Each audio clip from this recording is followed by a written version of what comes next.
ஒரு அடர்ந்த காட்டில் சின்னு என்று அழகிய குட்டி அணில் வசித்து வந்தது. அதன் உடலில் பழுப்பு நிற ரோமங்களும் முதுகில் 3 மெல்லிய கருப்பு கோடுகளும் பெரிய பட்டு போன்ற வாலை மேலே தூக்கி அழகாக அசைந்தாடிக்கொண்டும் இருக்கும். சின்னுவின் ஒரே வேலை சுறுசுறுப்புதான்.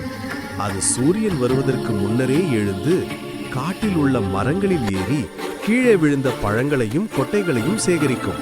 டக் டக் டக் என்ற ஓசையுடன் ஒரு மரத்திலிருந்து இன்னொன்றுக்கு தாவி கொட்டைகளை கண்டால் போதும் அதை வேகமாக தன் குட்டி வாயில் கவ்விக்கொண்டு ஓடும். ஒரு நாள் சின்னுவுக்கு ஒரு பெரிய அழகான வாதுமை கொட்டை கிடைத்தது. மகிழ்ச்சியுடன் அதை தூக்கிக் கொண்டு ஆழமான தன் மரப்பொந்து சேமிப்பு இடத்திற்கு சென்று கஷ்டப்பட்டு உள்ளே வைத்துவிட்டு இளைப்பாறியது. தன் உழைப்பால் கிடைத்த சேமிப்பை பார்த்து அது பெருமைப்பட்டது. அன்று மாலை காட்டில் பலத்த மழை பெய்ய தொடங்கியது.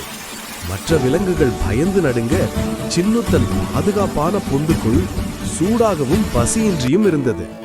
அது தன் சேமிப்பிலிருந்து ஒரு கொட்டையை எடுத்து மெதுவாக சாப்பிட்டது. நாம் சோம்பேறித்தனமாய் இல்லாமல் உழைத்து சேமித்து வைத்தால் எந்த பிரச்சனை வந்தாலும் பயமில்லை என்று நிம்மதியாக நினைத்து சின்னு தூங்கியது.